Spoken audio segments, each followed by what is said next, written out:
Hello and welcome to PhDear Diary. My name is Andy Salkeld and this is my video blog during my time undertaking a PhD at Leeds Beckett University.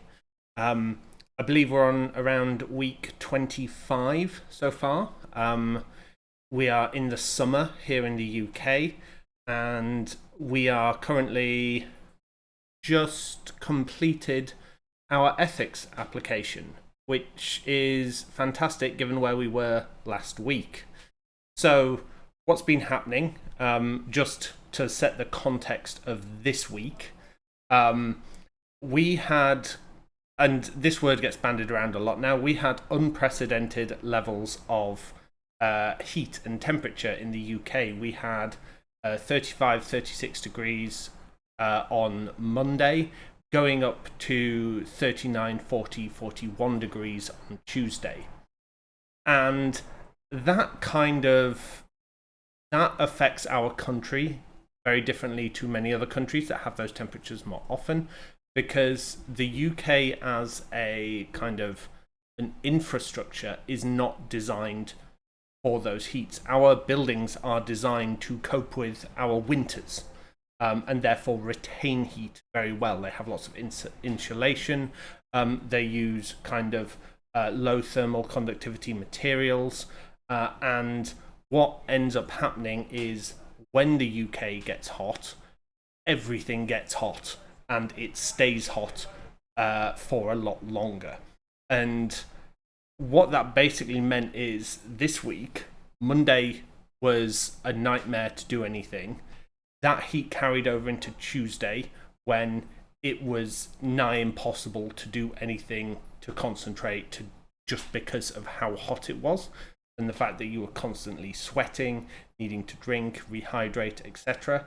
And then kind of Wednesday that knocked over.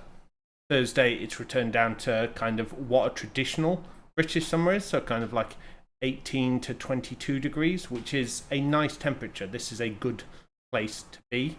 But what it meant is this week, not a lot kind of happened. Various people missed meetings. We were told not to travel. We were told not to do much during the heat, like weather warnings were given out. And that kind of just knocked everything around this week. Now, with regards to the PhD, I was going through my ethics application on Friday. I just received back, when I recorded this in the afternoon, I'd received back kind of feedback changes, etc., that I needed to process. And they were relatively minor. There were things like, please can you change the way you ask about... Please, can you change the wording on your question about the about sex? So male, female, other. Could I change that to be male, female, self-describe? And that's fine. That's just for me. That's just a not being used to the way things are phrased in these questions that aren't. One of the weird things I'm finding is there's no kind of standardization to this.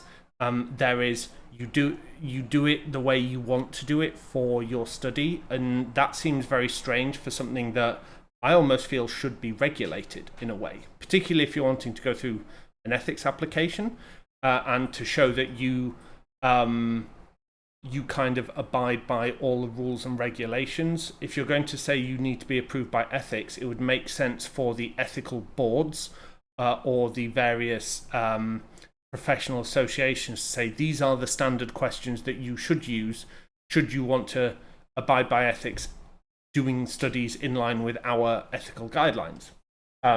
So British Psychological Association, if you're watching, I'd highly recommend doing that, because that would simplify a lot of problems, and it would give people a great resource to be able to just continually use, and it would give your members something back.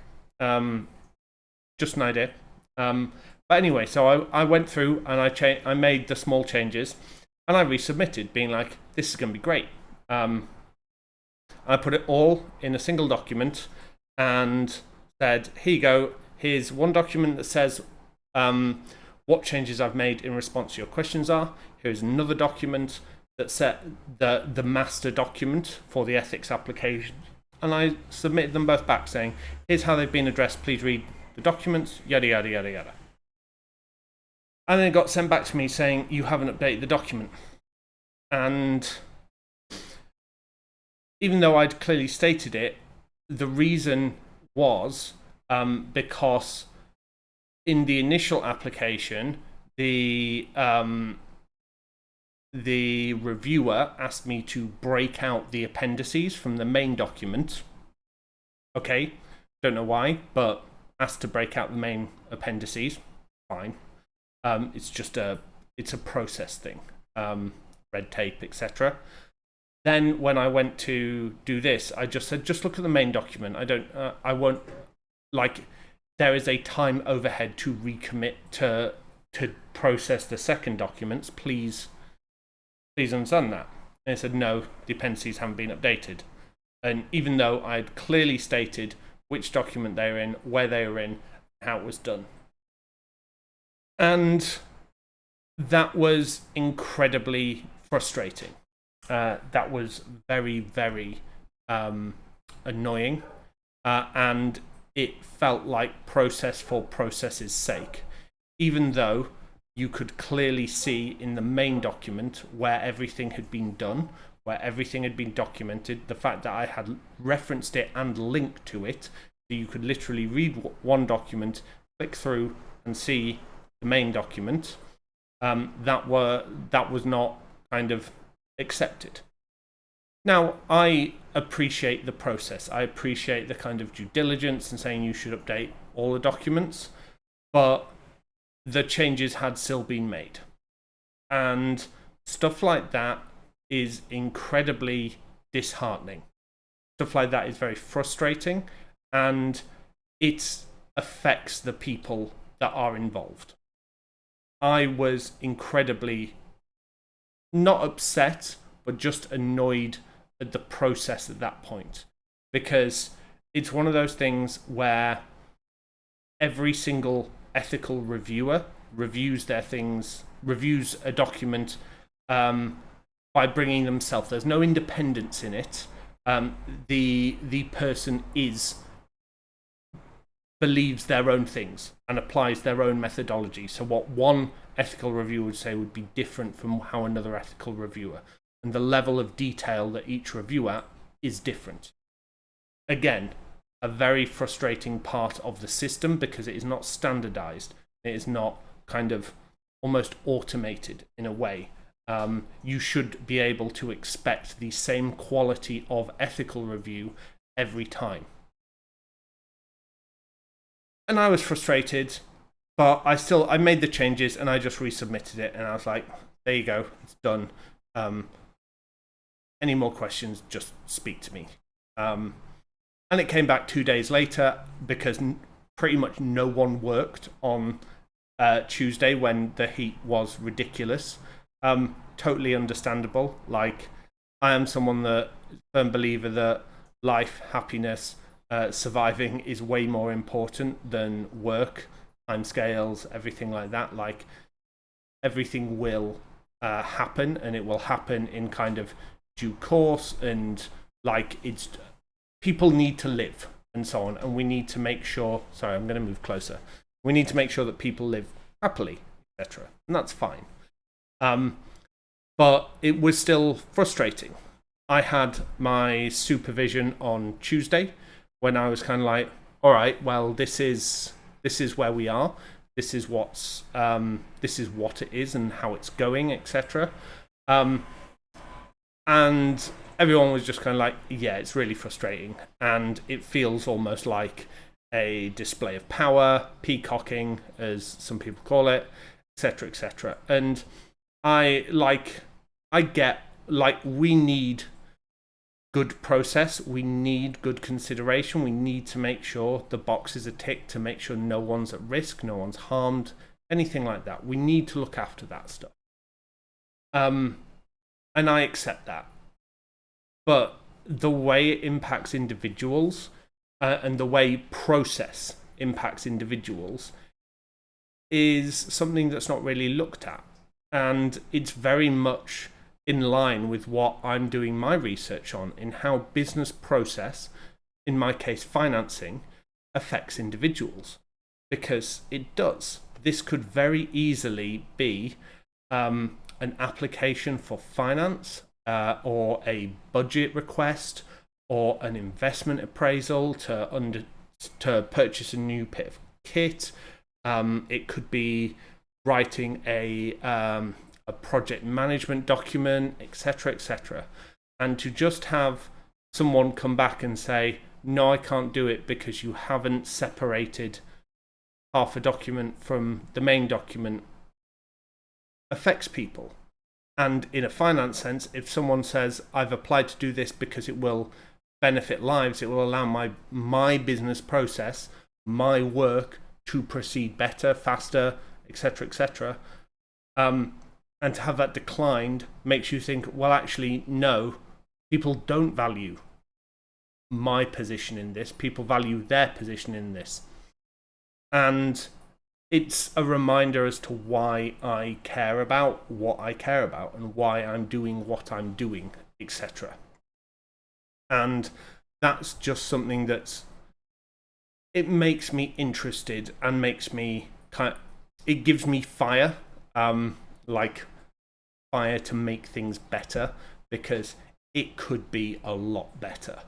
And as I see it, I see I see business processes, particularly say within universities where there is a lot of bureaucracy, etc. How those could be streamlined, how they could be made more efficient, and how you could take some private sector knowledge to improve the way they work. And this is me as an outsider. I have no connection to the university other than I'm a student there. I just believe things could be done better. And that's fine. But anyway, ethics was approved, which means that I'm now in a position to start recruiting. What that also means is I'm now in a position to request finance and budget from the university to be able to recruit using websites such as Prolific, etc. And as well recruit through my own network, through my own kind of wants and abilities, etc. So that came through on Wednesday, and I've been kind of stagnating as to, right, how do I go about this now? So I've sent emails to appropriate people saying at the university saying, like, right, I want to use the budget to begin with. I want to access funding from you. I want to access, there was talk about there being additional funding availability for me to undertake my research. So I want to follow up on those questions, because what I don't want to do is I don't want to commit my own money now and then nothing come of it. And if I do have to commit my own money, which I'm okay doing, then we get into a very different working arrangement. Because one, I want to own everything that comes out of it, because I'm funding it, and therefore I want to say in who owns the rights, etc. If I find something interesting, it's mine at that point. And two, if I'm putting more money in, then then suddenly the pass-fail situation of a PhD is very, very different. Because if I'm putting more money in, then I should be more credible, or I would want to be more credible to pass. And that is unfair and unjust, but that is the reality. I'm already paying fees to do this. And I'm paying more fees than I am requesting back to sponsor the research. Okay? And I would not want to be awarded something that I am not entitled to. But if I'm going to put in a considerable amount of additional money to make sure that this happens, then the question becomes, is it worthwhile? Because if it becomes a greater fail case, if it becomes a greater kind of it's almost doubling down. So if you are failing at something, or if you're being unsuccessful, and you need to kind of take more risks. So for me, adding more money into the situation is taking a risk. I fully believe in what I'm doing. I fully believe in the process, and that we could find something fascinating. But if what I find is that it is not PhD worthy, and if it is not suitable to achieve a PhD, then I do not want to commit my money to it in advance.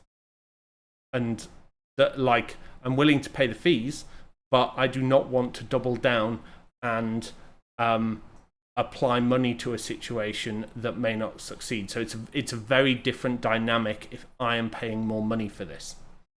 And that's the conversation I need to have with them, because if they are not able to do that, if they're not able to sponsor it, then I need to take time to think about this and to think how much I am willing to put in, and how much I'm willing to kind of offset, etc. Like, am I willing to, say, put in an additional £2,000 a year to do my research, but then am I just losing it? Or does the fact that I complete the research and it gives me content to talk about, the ability to say publish another book, etc., all those things, does it pay off? Does it reward, etc.? And that's something I need to debate myself. Obviously, if I can find people to recruit within and within my network, so I need less from Prolific, then that is a positive thing. If I can access additional funding, if I can find an organisation that wants to sponsor it, etc., then all these things become slightly easier, slightly kind of more accessible, more kind of, it becomes more, I don't think the word, enticing. Maybe that's wrong. But yeah, either way, I'm in this kind of predicament where I'm now thinking about money. And again, this is the whole point of the PhD. How money shapes our experiences, or how finance shapes our experiences. Because I am basically saying, well, I am willing to change the financing arrangement and expecting a change on the other end. And maybe that's not how this works in this world. Maybe it's how it needs to, maybe that it's how it works in the private sector, which is where I come from, but maybe that's not how it works in the public sector, etc. And this is the part where it is not challenging, but I'm kind of stuck in this position where I am starting the conversations around money. And as someone who has a lot of kind of burnout, stress, and trauma in my past connected to finance and money, this is a part that I really, as much as I am a financier and an accountant, this is a part of business that I really don't like. And that's something that I have to work through, at least in this one occasion, but probably twice more, to be able to go through it and see. So that's where we are. So I've sent messages around the university. I've sent a message to one of the partners, an accounting firm, who said that they were interested in working together. I'm going to contact some of my other friends and other contacts who said they were interested in working together. And this is something that would be that will potentially grow from here. But this is the hard bit. This is the bit where I have to rely on my network. I also have a board meeting next Monday to discuss where I'm going to be discussing what's going on in my investment and technology company, discover, and I'm going to be seeing what that is going to require of me over the next, say, few months, years perhaps, what that's going to look like and what the process is going to be. Because if we are going to be going out and raising external financing and everything like that, and that is going to require more time from me, then I am going to have to kind of make a decision as to whether I go part-time on the PhD, say full-time, etc., etc. Like, it's a lot of very important things are happening right now and right at the height of summer when everyone is on holiday, and it's very frustrating. So I am just slowly but surely working my way through all of this, which is challenging. But we're going to see what happens, and we're just going to progress, push, move forward, everything like that. So broadly, everything is in a good position. The issue we're having here is that my personal history and trauma associated with money and financing, that in part spurred on this research, is now affecting me and my ability to progress, what I expect, what I want, etc. So there's no problems here. It's hard to articulate, but what I have experienced in the past is affecting me now. And so I am trying to be respectful to myself, to give myself the time needed to process these complicated emotions that are attached to this, everything like that. So that's kind of where we are with the PhD.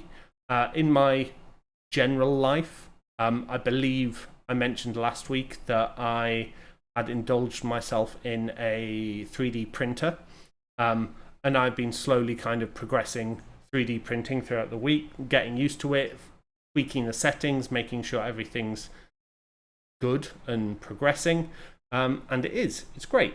So I am now firmly on with, say, printing the bits that I want.